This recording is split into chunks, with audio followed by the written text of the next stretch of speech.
Hola, soy Manolo Castellano y este es el podcast número 36 de Carreras Científicas Alternativas. Hoy tenemos como invitado a Nacho García Hermosel.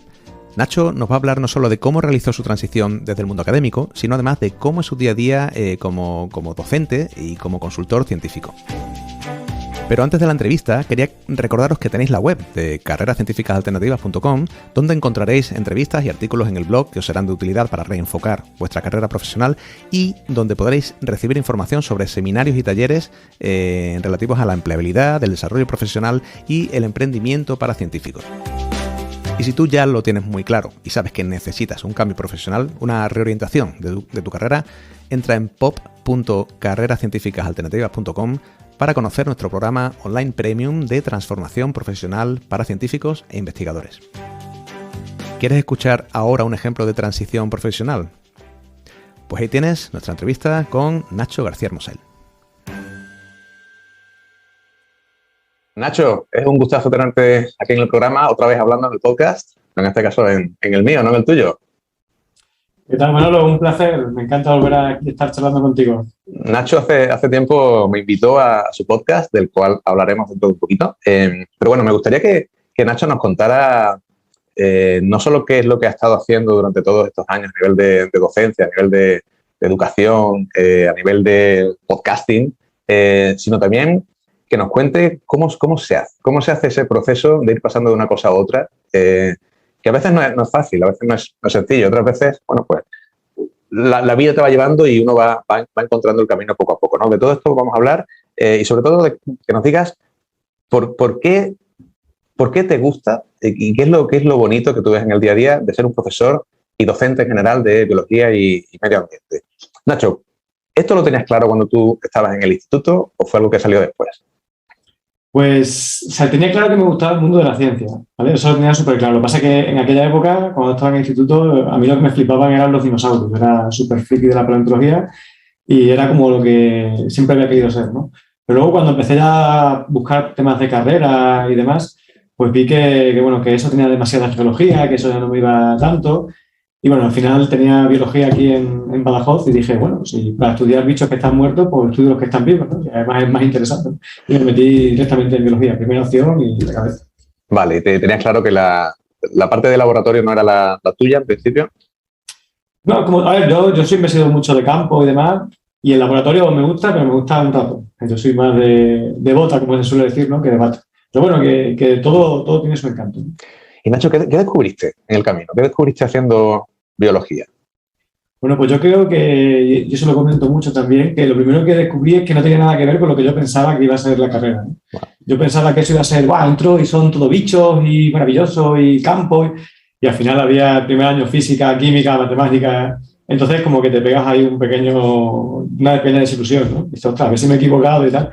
Pero luego descubrí que no, que la biología es una ciencia amplísima, apasionante y con un montón de posibilidades, ¿no? Y descubrí ahí, bueno, pues ahí me enamoré de las aves. Yo siempre había sido más de mamíferos y en una excursión de fauna silvestre, de unas asignaturas, descubrí cómo usar una guía de campo, unos telescopios y descubrí que mi ciudad estaba llena de aves, ¿no? Y fue para mí un cambio total de chip y bueno, me cambió la vida porque al final buena parte de mi vida la dedicaba a las aves.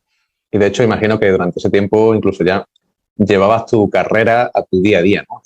La cantidad de actividades puedes hacer que te gustan, porque las haces porque quieres, ¿no?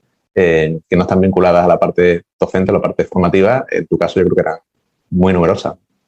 Sí, al final, yo ya te digo, yo lo que me gustaba de la biología y cuando pensaba en trabajar como biólogo es que decía, bueno, pues si me van a estar pagando por algo que yo hago en mi tiempo libre, ¿no? Yo cuando voy a ver pájaros, yo cuando voy me pongo a curiosear, me pongo a aprender cosas, ¿no? Me leo bibliografía que me interesa. Entonces realmente para mí era como profesionalizar mis aficiones.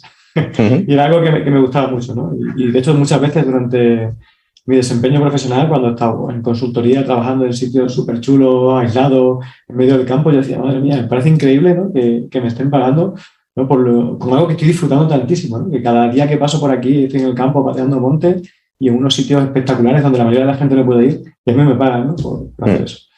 Bueno, vamos a esa parte un poquito más compleja, ¿no? ¿Cómo consigue uno que le paguen por lo que le gusta hacer? Bueno, pues parece obvio, pero no es tan sencillo, ¿eh? Y además creo que en concreto en biología, como tiene un componente muy vocacional, a veces pecamos mucho de hacer las cosas de gratis o por 4 euros, simplemente por un lado bajo la promesa de no, esto te va a dar experiencia y demás y tal, que a veces sí, pues, al principio siempre es bueno hacer cosas en plan voluntariado o incluso a lo mejor algunas prácticas, aunque no sean como nada, pero hasta cierto nivel, ¿no? Porque muchas veces, sobre todo en temas de voluntariado o en prácticas, a veces más que estar haciendo una labor de voluntario, estás ejerciendo como un profesional que no están pagando, ¿no? Entonces, ahí es como una especie de autointrusismo profesional que debemos acabar un poco con eso. Pero bueno, que es verdad que debido a ese componente vocacional, bueno, pues parece que muchas de estas cosas tenemos que hacerlas por amor al arte, ¿no? Entonces, es complicado. Al principio, hacerse un huequillo aquí es difícil, ¿no? Porque casi todo el mundo, bueno, pues empieza con voluntariados y demás, pero el riesgo de eso es meterte en una dinámica de hacer cosas gratis, ¿no? Porque las vas a estar disfrutando, vas a estar cogiendo experiencia, pero llega un momento en que tienes que parar y decir, mira, esta experiencia ya la tengo y voy a ponerla en valor, ¿no? Entonces yo creo que el primer paso para que te paguen por eso es creerte que te deben pagar por eso. A veces creemos que tenemos la sensación de que, bueno, ese síndrome del impostor, ¿no? Que tenemos mucha gente que dice, no, yo creo que todavía no soy suficientemente bueno, ¿por qué me van a pagar? Voy a ver si cojo más experiencia y vas ahí dilatando ese momento en el que tienes que enfrentarte al mundo laboral y decir, y negociar, ¿no? Porque al final esto es cuestión de negociar. A ver, tú estás muy vinculado al mundo del medio ambiente, ¿no? De la conservación. ¿Ves que hay personas que directamente empiezan a trabajar como freelancers en este mundillo o lo natural o lo más corriente es trabajar por cuenta ajena? Bueno, hay de todo. De hecho, yo creo que cada vez está más de moda el perfil emprendedor, bien sea desde un punto de vista más innovador o bien desde el típico, por ejemplo, consultor ambiental, que hay muchos consultores ambientales que ejercen como autónomos, ¿no? Se asocian entre autónomos y crean, bueno, pues una pequeña especie de colaboraciones, ¿no? Y cuando necesitan de más gente para determinadas licitaciones o proyectos, bueno, pues llaman a algún otro colega o incluso ya trabajan de forma junta, pero como autónomos, sin llegar a montar ninguna sociedad limitada, ni nada. Que tiene la ventaja, por un lado, que no necesita una inversión de capital inicial para empezar a trabajar y que, bueno, tienes, en caso de necesidad, pues tienes la posibilidad de entrar y salir de autónomo. Pero bueno, también tiene su inconveniente, ¿no? Esa inestabilidad que hay y lo difícil que es ser autónomo aquí, por ejemplo, en España en concreto. O sea, la cosa mejorando muy poquito a poco, pero aún en comparación con otros sitios de Europa es un sangrado continuo y que hacen algo autónomo. Tú, de hecho, has sido autónomo. Cuéntanos tu experiencia concreta como autónomo freelancer. Bueno, mi experiencia concreta es que es un cacao. O sea, darte de alta aquí en España como autónomo es un montón de papeleo.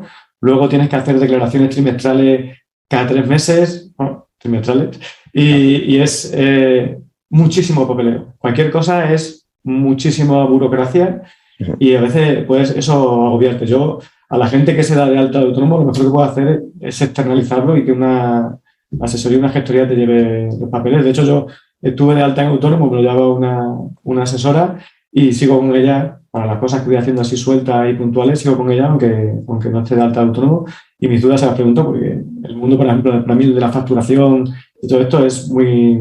me pierdo y al final te puede buscar un problema haciendo, ¿no? Entonces, yo creo que es difícil ponerte como autónomo a nivel de burocracia y luego también es difícil mantenerte, ¿no? Porque tienes que estar buscando continuamente un cliente o una serie de clientes, ¿no?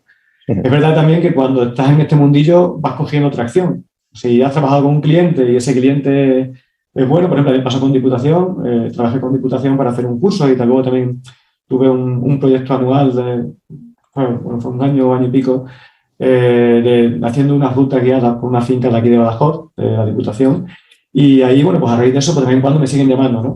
Pero bueno, que al final es muy difícil mantener, si no tienes una cartera de clientes grande, al principio es muy difícil mantener. Si la gente lo que suele hacer, bueno, pues es compatibilizar un trabajo tipo asalariado con los ratos libres, bueno, pues vas haciendo de este tipo de proyectos que van surgiendo. De hecho, es muy corriente ver lo de la media jornada y después autónomo en otros. En tu caso, cuéntanos un poco la experiencia que has tenido como autónomo. ¿Cómo fue? O sea, ¿qué sacaste de conclusión después de haber sido autónomo un tiempo? Bueno, lo primero es que en la carrera no vas a aprender nada de esto. Eso es, y parece mentira, ¿no? Pero sí que yo vería muy interesante pues, en que dentro de la propia carrera de biología se diese más temas de salidas laborales, ¿no? Porque muchas veces sale y es que no tienes ni idea de cómo enfrentarte a la búsqueda de trabajo ni luego al propio desempeño, ¿no?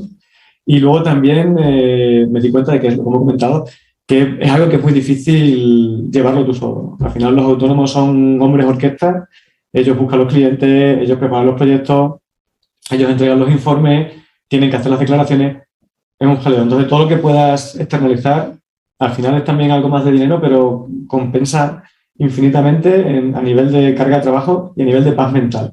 Sí. Porque a los autónomos suele andar escaso de paz mental, ¿no? Entonces, todo lo que puedas ponerlo en manos de un profesional y tú dedicarte a lo que eres bueno. Entonces, yo creo que eso es lo que más me llevé yo de trabajar como autónomo, de centrarme en lo que soy bueno y los demás, que suele haber muchas cosas, bueno, pues intentar externalizar, ¿no? Y sobre todo también es importante de autónomo la red de contactos. O sea, estar trabajando tu marca personal, estar activo en redes como sobre todo LinkedIn y moverte en entornos profesionales de tu sector, porque les digo, es que tienes que estar alimentando continuamente esa red de contactos si quieres vivir de eso y sacando proyectos, ¿no? Y la única forma de hacerlo es dándote a conocer y, bueno, haciendo un buen trabajo que funcione el boca a boca, pero sobre todo eso, dándote a conocer e interactuando mucho y haciendo un nombre en el sector.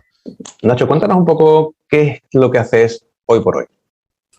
Bueno, hoy por hoy hago muchas cosas. Lo sé. Mi trabajo principal es como profesor secundario. Estoy en un instituto aquí de Badajoz, doy clases de biología y geología y algo de física y química y me dedico pues plenamente a la docencia, ¿no? Sobre todo que es bastante complicado en estos tiempos que corren, sobre todo con el tema del COVID y demás, que nos han puesto las cosas bastante complicadas a los profesores. Pero luego también sigo trabajando en otros ámbitos. Estoy también dando docencia online en el Instituto Superior del Medio Ambiente. Parto un curso de gestión de espacios naturales protegidos. Y estoy también ahora mismo, bueno, viendo a ver si amplío mi colaboración con otros cursos, que está haciendo también una experiencia muy bonita.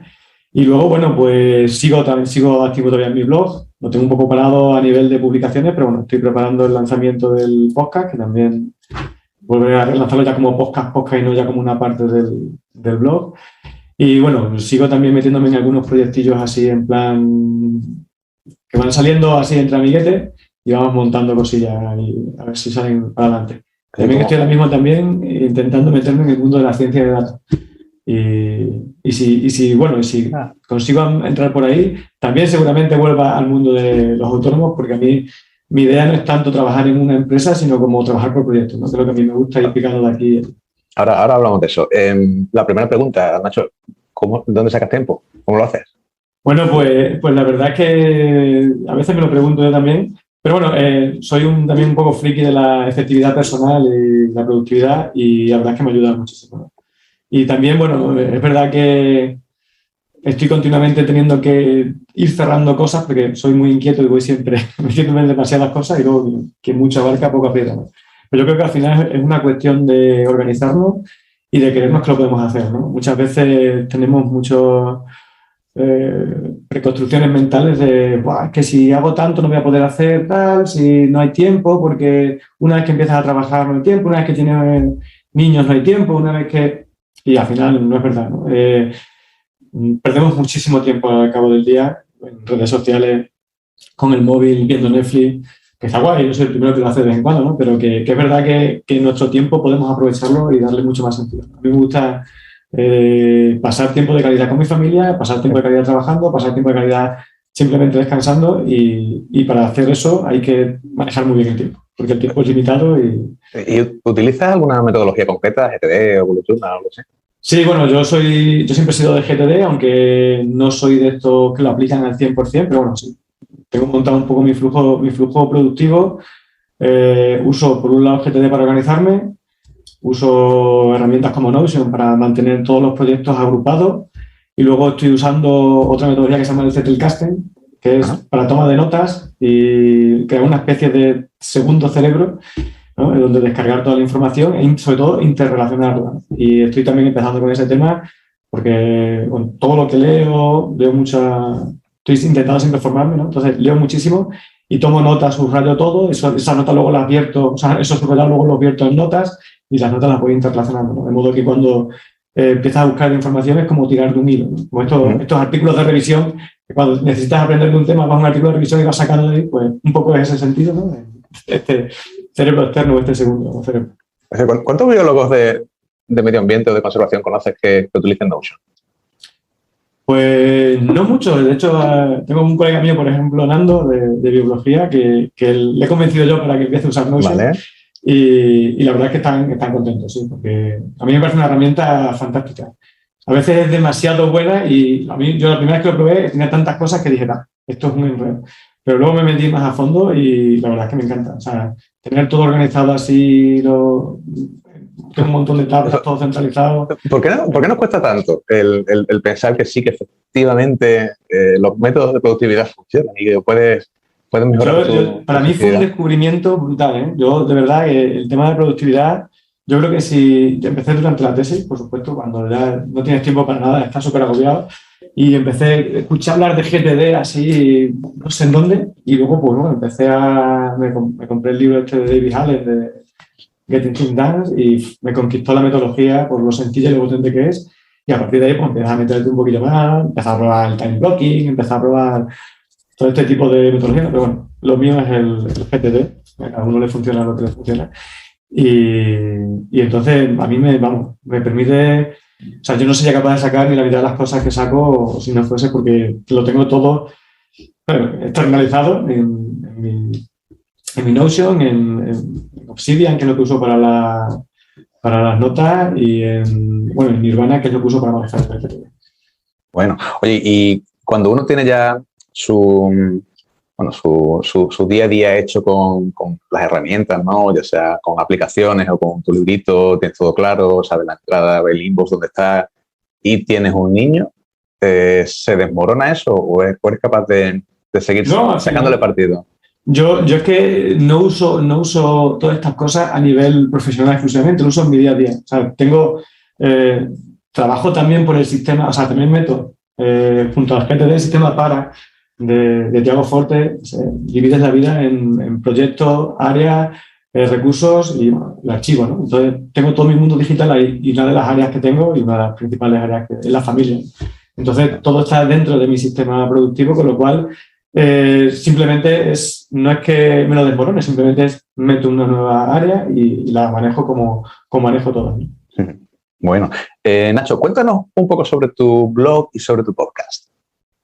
Bueno, pues el blog lo comencé en el 2015, ¿no? Yo estaba trabajando... ¿Por qué? O sea, en el 2015 yo creo que no había tanta gente haciendo podcast, ¿no? No. ¿Por qué empezaste? Pues mira, empecé, como quien dice, por amor, porque yo estaba trabajando en Asturias en una consultoría ambiental, que era lo más parecido que tenía hasta ahora en mi trabajo de mis sueños, ¿no? Todo el día en el campo, súper chulo, ¿no? Pero es verdad que tampoco quería pasarme toda la vida allí, ¿no? Y me di cuenta, pues yo soy muy inquieto, me gusta ir probando cosas nuevas.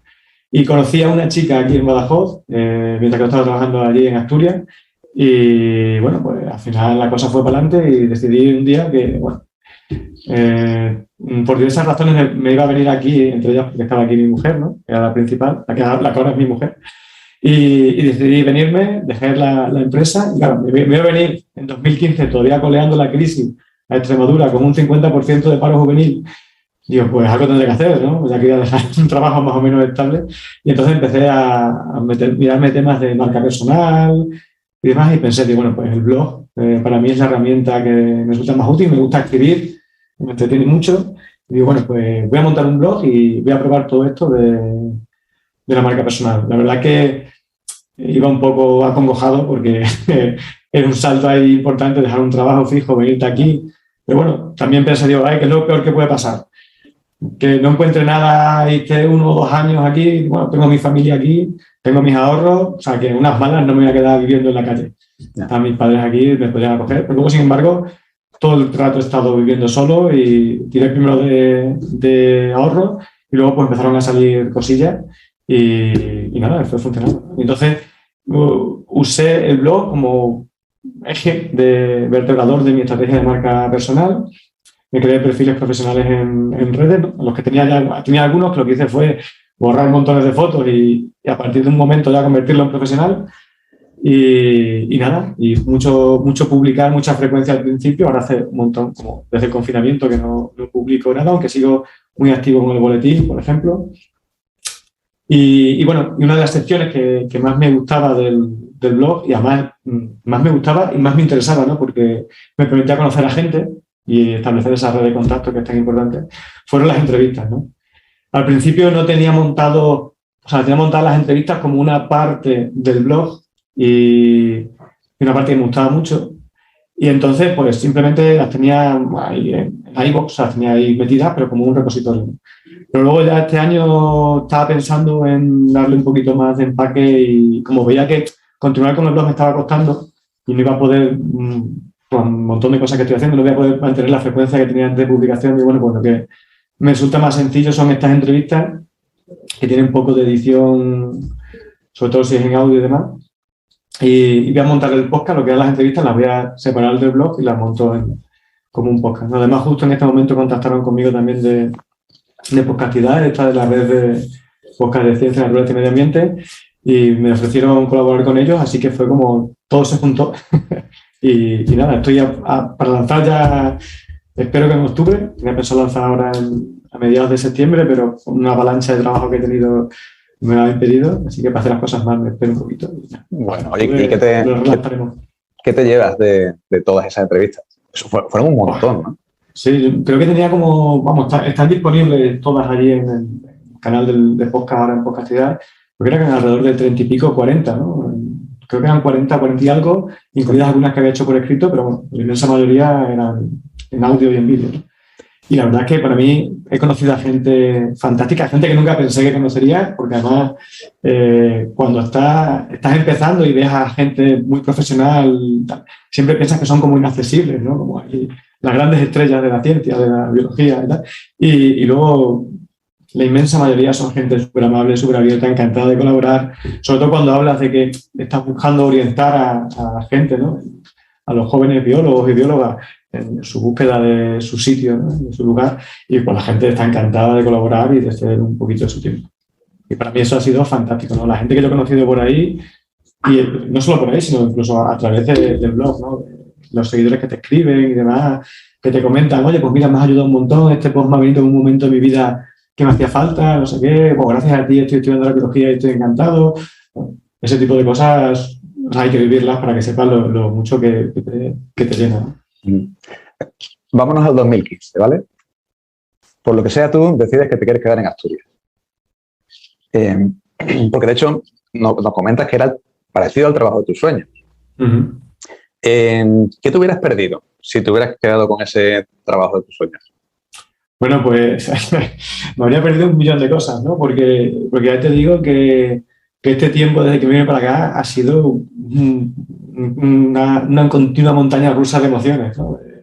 Momentos, por supuesto, bajos, ¿no? Pues estás aquí y hasta que arranca todo el blog es un proceso muy largo, pero siempre he tenido muchas cosas que me han ido motivando, ¿no?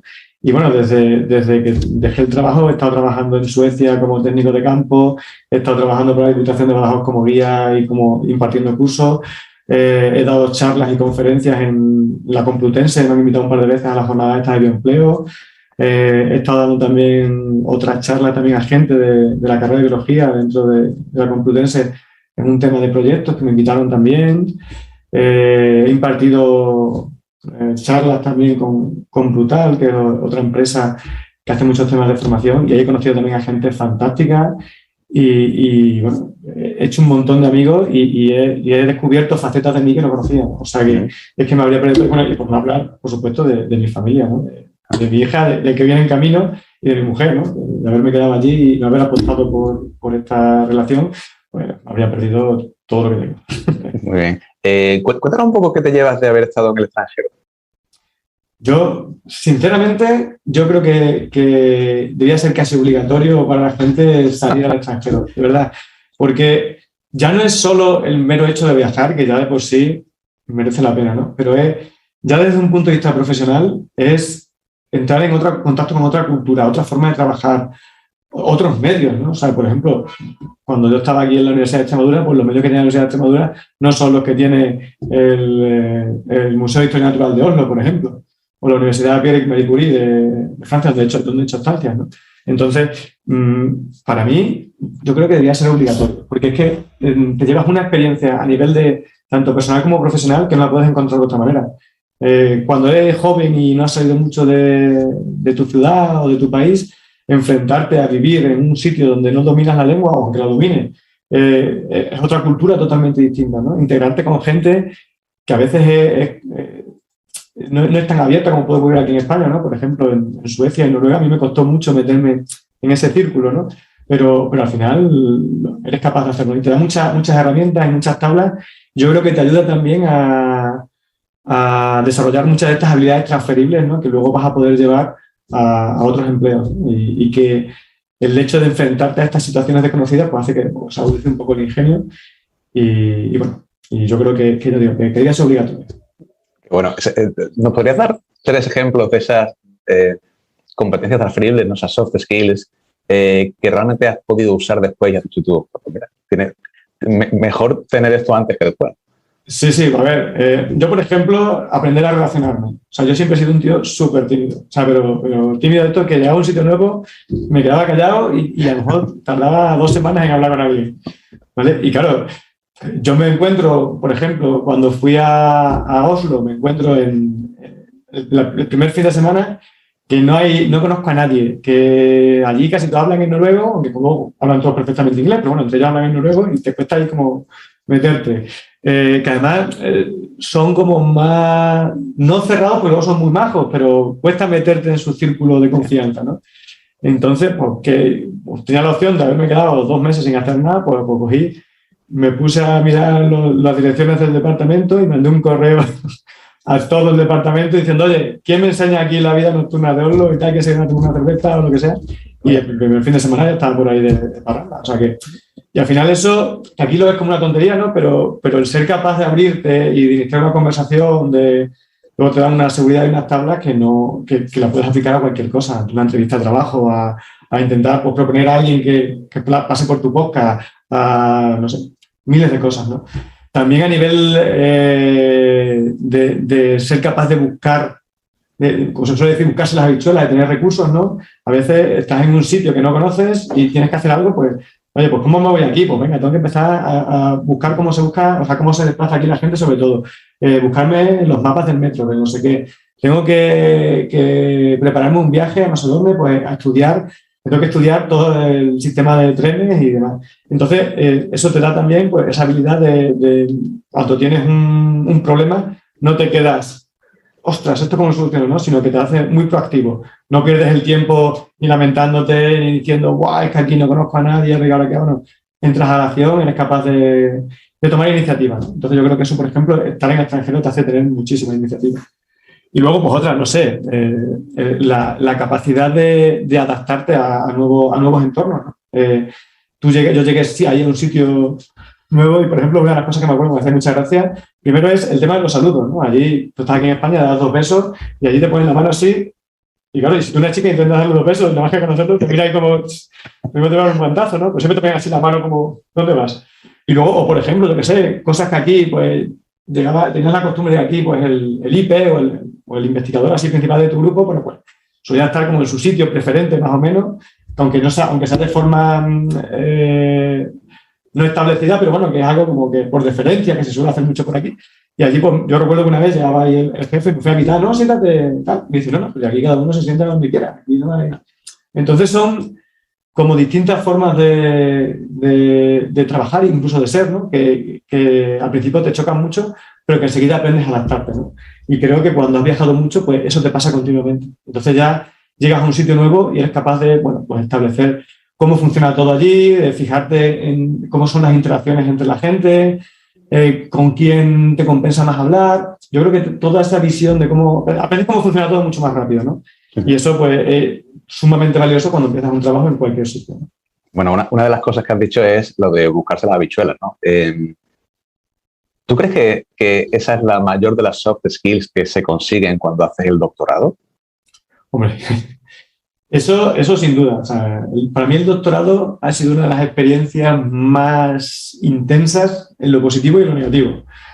De estas veces que hay momentos en los que estás súper arriba de, Dios mío, estoy haciendo ahí ciencia, voy a ser doctor, y es un subidón. Y otro momento en los que dices, pero ¿por qué empecé esto? Pero voy a dejar esto, estoy hasta las narices, no me salen los experimentos, se acaban los fondos, se me ha quemado el laboratorio donde tenía las muestras, de todo.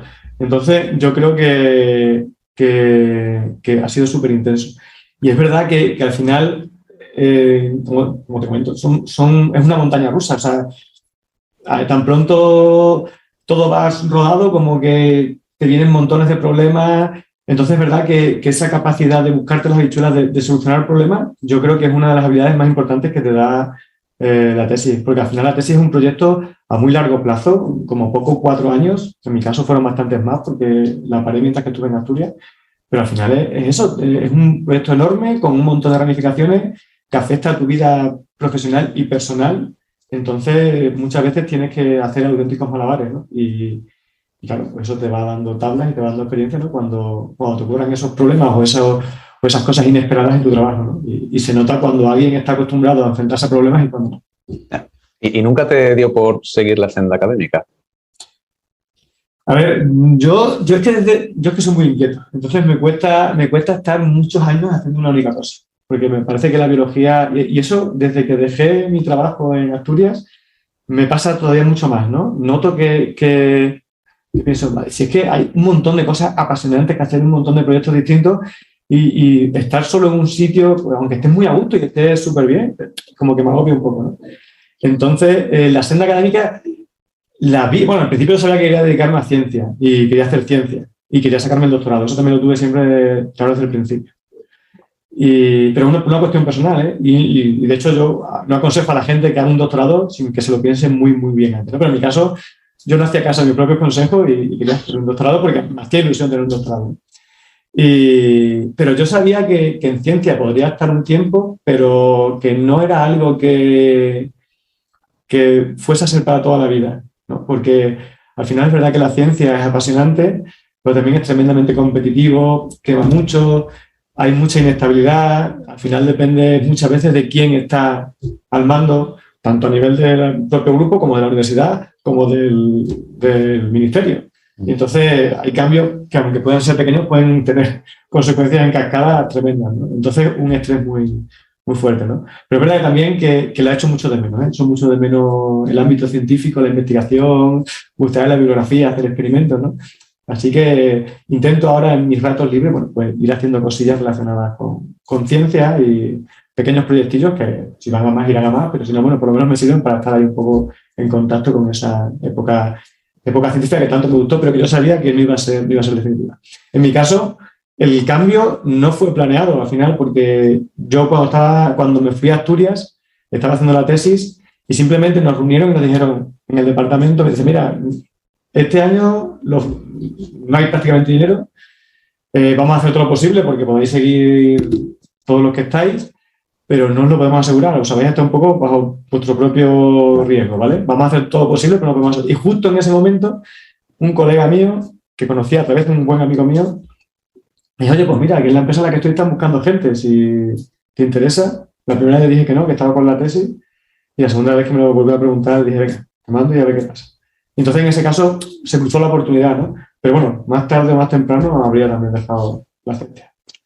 Nacho, hay una palabra que yo uso mucho, que es el verbo bichear, que estoy convencido de que no existe.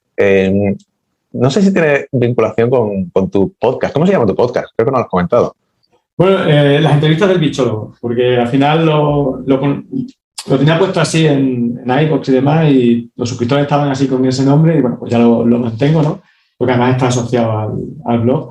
Entonces sí. Y bichear lo tengo en mi vocabulario, ¿no? ¿Por qué? Yo soy biólogo también. ¿Por qué los biólogos nos gusta bichear? ¿Qué es bichear? Bueno, yo bichear lo tengo varias acepciones. En el lado más de bichos es pues, salir a ver bichos. En mi caso, bichos casi siempre son pájaros, ¿no? Pero realmente yo voy a ver lo que sea. Y también uso mucho bichear para lo que me encanta explorar, ir buscando en todos sitios y meterme por todos lados, ¿no? Y eso también le da mucho bichear. De hecho, uno de los nombres que barajé para el podcast, antes de dejarlo como estaba, era bicheando en la biología, ahora sí. Pues me gusta mucho estar ahí. Entonces, en esas dos acepciones yo es como lo uso. O sea, queda claro que tú eres un maestro en el bicheo. Sí. Tanto te gusta que ahora te metes en ciencia de datos. Cuéntanos eso de dónde aparece. ¿Por qué te interesas en la ciencia de datos? Bueno, pues, mira, curiosamente, a mí todo lo que tenía que ver con la bioestadística me resultaba, o sea, me repelía. Hice la asignatura obligatoria que teníamos en la carrera y después ya no volví a hacer nada. Y no sabes lo que me arrepiento ahora. Porque para cualquier biólogo y de casi cualquier especialidad, tarde o temprano vas a tener que usar la estadística. Aunque sea para hacer un informe de estadística básica, pero vas a tener que hacerla. Y si te metes en ciencia, vas a tener que usar una estadística bastante avanzada. Entonces, por ese aspecto nunca. Pero luego, con la tesis, precisamente, pues empecé a usar mucho R, empecé a hacer GLM y cosas así un poco más complejas. Y dije, joder, pues esto está guay, esto tiene su puntillo, ¿no? Está interesante. Y me quedé con eso ahí, después de terminar la tesis. Estuve haciendo muchas cosas y luego ya llegó un momento en el que al final a mí me gusta mucho también el tema de la tecnología y todo el tema de Big Data, Machine Learning, inteligencia artificial, al final está todo relacionado con la ciencia de datos, ¿no? Y está siempre, o sea, estoy siempre leyendo cosas de eso. Y además me dije, oye, pues últimamente también estoy un poco obsesionado con aportar valor, cuanto más mejor, ¿no? Y porque además yo creo que hace falta en el mundo en el que vivimos, pues, gente que esté aportando lo que pueda, ¿no? Yo quiero hacer, pues, en medida mismo estas posibilidades, lo que pueda.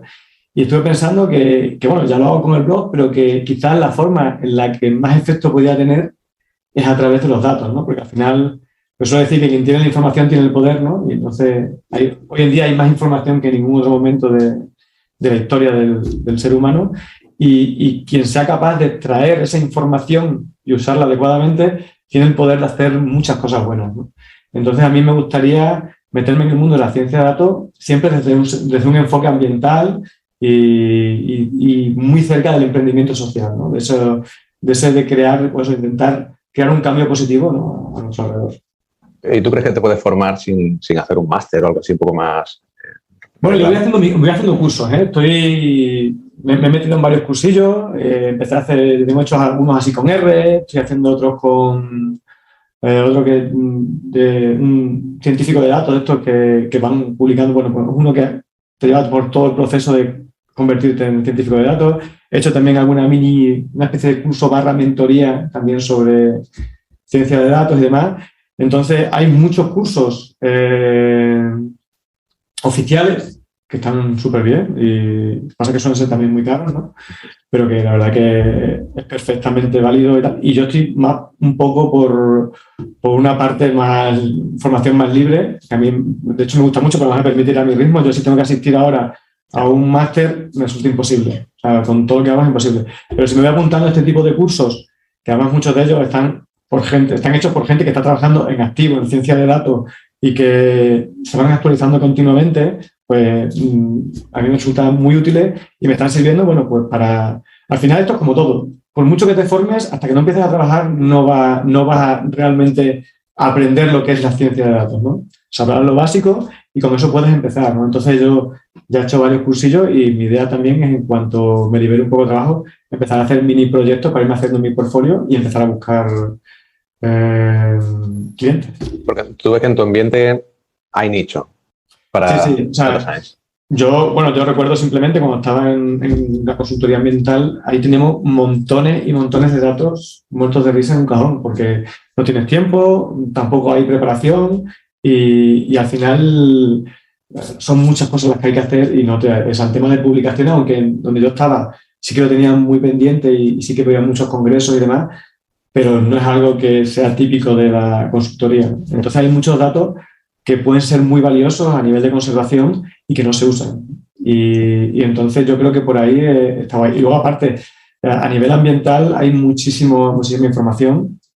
Ya desde las ciudades y los países tienen observatorios de estos de datos donde van almacenando montones de datos públicos y que son datos que, si se almacenan bien, se comparan bien y se usan bien, pues pueden darte mucha información relevante a nivel de conservación, a nivel de cambio climático, a nivel yo creo que ahí hay nicho. Pienso yo yo creo que en general en los datos hay nicho, te muevas en el sector en el que te muevas. Y cada vez más, porque cada vez vamos a hacer más y más datos y cada vez necesitamos analizar mayores cantidades y siempre desde un punto de vista muy profesional y específico del área donde te muevas. Nacho, cuéntanos un día normal en la vida de Nacho García Hermosel. Bueno, me gustaría saber lo que es un día normal también en mi vida. Pero bueno, lo normal ahora, aunque esto probablemente vaya a cambiar, ahora que voy a ver si tengo un proyectillo en marcha, pero bueno, hoy en día sería, yo me levanto como a las 6 menos 10 de la mañana, mi mujer se levanta temprano para irse a Mérida, así que yo aprovecho, me levanto, que está la niña dormida, hasta que tengo que ir a llevarla al cole o irme yo al mío, y me pongo a trabajar. En trabajo, pues dependiendo de lo que sea. A veces estoy preparando clases, a veces estoy con algún side project de estos que tengo por aquí perdido, y luego, pues nada, llevo a la niña al cole, la llevo al cole, me voy yo al mío, trabajo, y por la tarde, a veces, si puedo avanzar cosillas, las avanzo, si no, momento familiar, está un poco allí con mi peque y con mi mujer. Y luego siempre, bueno, también guardo algún ratillo, bueno, pues para, si no he podido por la mañana darle un empujoncillo a ellos, el proyecto, pues se lo doy por la tarde, ¿no? Y en principio ahora mismo son días bastante tranquilos. Es verdad que luego voy alternando, pues en los días así que tengo rato suelto, entrevistas como esta, mucho networking de unos y otros. Al final me encanta conocer gente y yo creo que hay que aprovechar. Yo creo que, por ejemplo, el confinamiento nos ha dado muchas herramientas, ¿no? Para que sea más fácil ahora hacer networking. Antes tú le decías a alguien, oye, mira, ¿te parece si quedamos y charlamos por Zoom? Y lo mismo te miran ahí un poco raro, ¿no? Pero hoy en día ya, al final con el confinamiento, se ha como normalizado el tema de las videollamadas, ¿no? Y es como que ya para tomar un café desde casa, ¿no? Y de hecho, estoy bastante con el tema del networking. Y ahora, pues, cuando empiece el podcast, tendré que ir dedicando, aunque tengo ya unos cuantos capítulos grabados, tendré que seguir dedicando pues algún tiempo o en ese hueco que tengo por las mañanas o un huequillo por la tarde al tema del podcast, porque es algo que le quiero dar una continuidad y un empuje y hacerlo ya de forma oficial, un podcast como debería ser. Bueno, Nacho, ¿qué es lo que más te gusta de tu labor docente? A ver, yo de la docencia, lo que más me gusta es cuando consigues enganchar a alguien. Yo estoy en un colegio, en un ambiente ahí socioeconómico muy complicado, es una zona un barrio muy pobre, hay mucha prostitución, mucha droga, mucha violencia, entonces hay muy poca motivación, ¿no? Pero cuando consigues tener algunos alumnos así enganchados, una sensación muy bonita, ¿no? Y aparte al final estás formando a las personas que van a estar ahí en el futuro, ¿no? A los futuros ciudadanos, ¿no? Y un poco es una responsabilidad porque el futuro, como sean ellos en el futuro, va a marcar cómo va a ser el futuro de todos nosotros, de nuestros hijos, de nuestro planeta, ¿no? Entonces yo creo que la docencia tiene un papel fundamental, ¿no? A la hora de crear ciudadanos formados, ciudadanos responsables. Y yo creo que eso es una de las cosas que más me gusta, ¿no? El saber que bueno, estás ayudando a crear pues, mejores ciudadanos, ¿no? Que probablemente yo no lo voy a ver porque a lo mejor ya los alumnos, lo que te suele pasar es que los alumnos pasan de la asignatura, no sé qué tal, y que luego a lo mejor te vengan al cabo de los años y te dicen, oye, pues mira, al final resulta que me marcaste mucho, o que tu asignatura, o que mira, tengo un buen recuerdo de ti, ¿no? Pero bueno, yo creo que saber que estás contribuyendo, aunque sea con un granito pequeñito de arena a eso, yo creo que es muy, muy satisfactorio. Y cuando hablas con ellos, ¿cuáles son los miedos que tienen los estudiantes?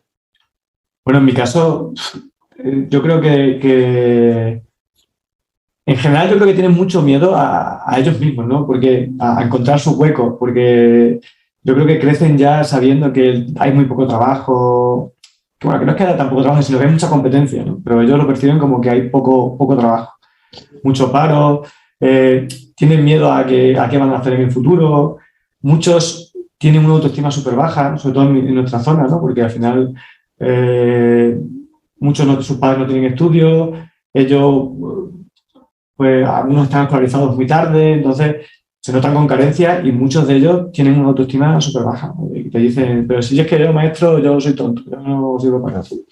Y son gente que luego tú los ves que en otro ambiente, con otras influencias, otros desarrollos, serían tipos y tipas muy listas. O sea, que son gente, vamos, que tienen una percepción súper negativa de ellos mismos, ¿no? Entonces, ahí yo creo que hay un poco de miedo al futuro y a la inestabilidad y sobre todo un problema de autoestima, que en mi alumno es más marcado, pero yo creo que está en muchos sitios, ¿eh? Porque con el tema, o sea, el miedo está a encajar, a buscar tu hueco, ¿no? A estar dentro de la manada, dentro de la tribu, pues yo creo que a veces está más abusado. Y con el tema de las redes sociales y eso, estar expuestos a esas vidas o esos momentos perfectos que todo el mundo publica, bueno, nadie pone los chungos, o muy poca gente pone los chungos en redes sociales, sino que hay gente así que dice, madre mía, tiene una vida perfecta. Y luego ha pasado por gente incluso que tiene una vida perfecta en Instagram, luego se han terminado suicidándose porque tenía a nivel personal un montón de problemas, ¿no? Y yo creo que eso está haciendo mucho daño a estas generaciones, ¿no? Que ya se valoran en likes, se valoran en me gusta y ahí hay un problemilla importante que está minando la autoestima y está exacerbando ese miedo a no encajar. ¿Y cómo puedes transmitirle cosas a los estudiantes que no vengan en el índice de tu programa? ¿Cómo se hace eso? De hecho, en nuestro colegio muchas veces perdemos muchas horas en conversaciones. En conversaciones, pero no es en dar clases, o sea, es en explicarles por qué tienen que estar allí, por qué deberían acabar la ESO, ¿no? Porque muchos dicen, pero es que yo solo quiero irme ya, tener los 16 y irme ya.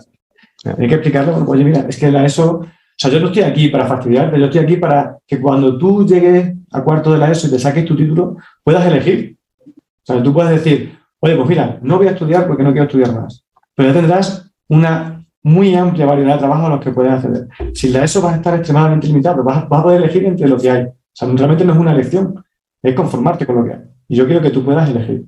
Eso intento transmitírselo mucho a ellos, porque a veces no le ven ¿para qué sirve? A mí dice mucho, ¿para qué sirve la biología? Y digo, pues mira, la biología te va a servir, primero, porque tienes que aprobar la ESO. Y la ESO te va a dar mucha oportunidad. Digo, pero en un mundo como el que vivimos, mira ahora todo el tema del COVID, ¿no? Pues te tienes que poner una vacuna o no te la tienes que poner. Pues para saber eso tienes que saber cómo funciona tu cuerpo, tienes que saber cómo funcionan las vacunas, tienes que saber cómo funcionan los microorganismos, las infecciones. Todo eso es biología. Y en esta sociedad en la que estamos, cada vez necesitamos tomar más y más decisiones informadas.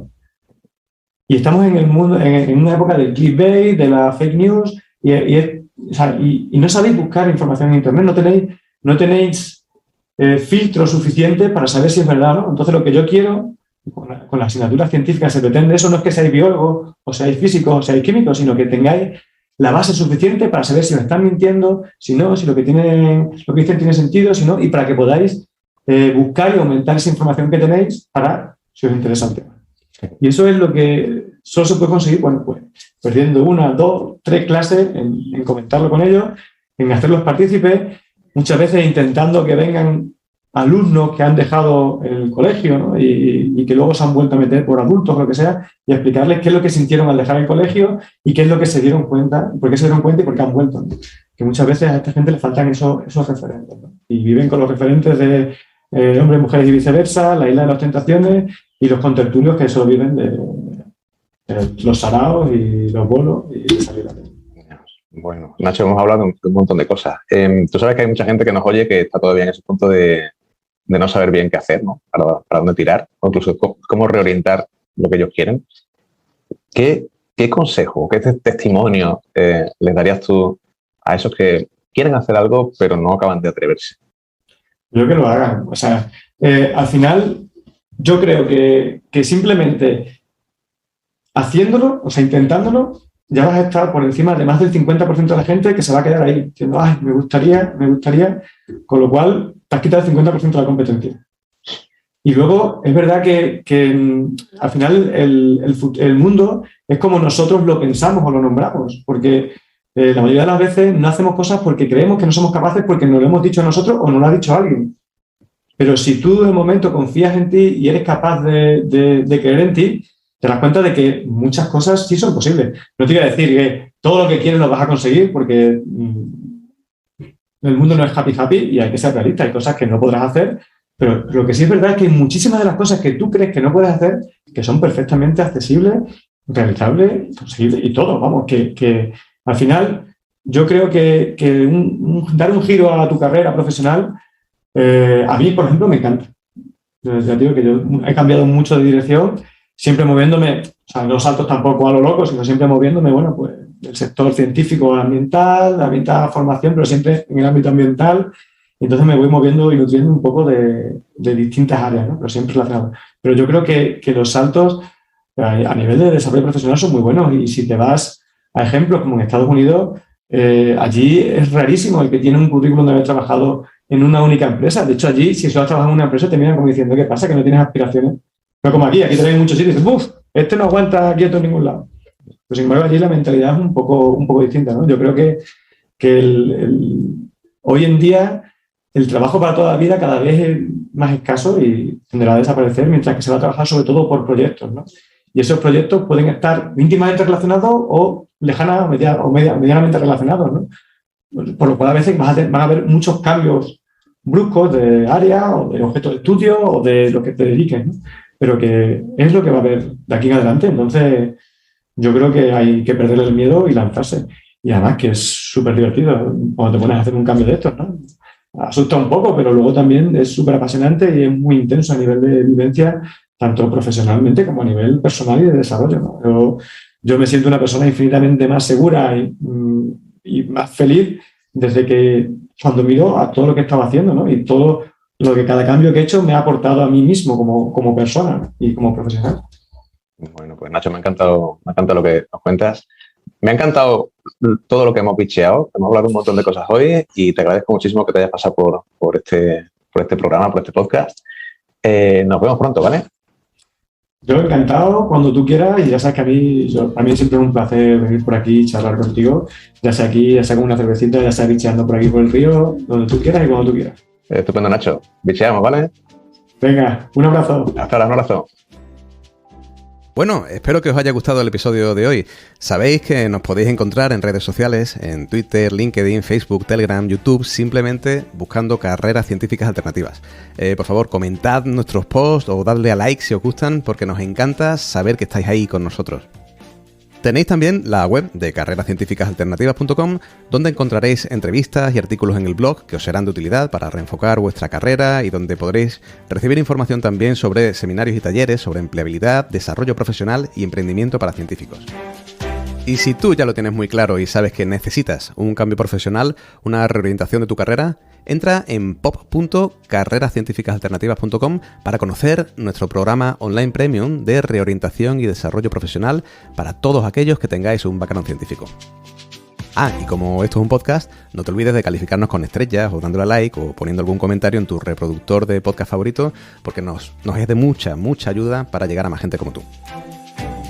Mil gracias por estar ahí, mil gracias por apoyarnos y por darle fuerza a este nuevo movimiento de profesionales de la ciencia interesados en carreras científicas alternativas. ¿Y alternativas a qué? Bueno, pues alternativas a cualquier trabajo, profesión o carrera en la que ya hayas pensado.